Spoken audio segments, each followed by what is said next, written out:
திருவெள்ளிபுத்தூர் ஆண்டாள் சூடிய அந்த மலர் மாலை ஆந்திர மாநிலத்தில் உள்ள திருப்பதி பெருமாளுக்கு சாத்துவதற்காக வருடந்தோறும் அனுப்பி வைக்கப்படுகிறதாம். இந்த வைபவம் புரட்டாசி மாதத்தில் திருப்பதி பிரம்மோற்சவ விழாவில் குறிப்பாக கருட சேவை அன்னைக்கு நடைபெறுதாம்.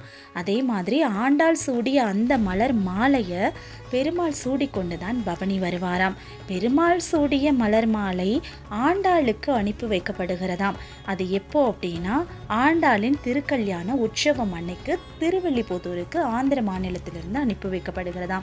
இதே மாதிரி மதுரையில் நடைபெறக்கூடிய சித்திரை திருவிழாவின் போது ஆண்டாளின் மலர் மாலையை சூடிக்கொண்டுதான் கள்ளழகர் ஆற்றில் இறங்குவாராம். இந்த மலர் மாலைகள் துளசி, செவ்வந்தி, சம்மங்கி பூக்களால் தொடுக்கப்படுகிறதாம்.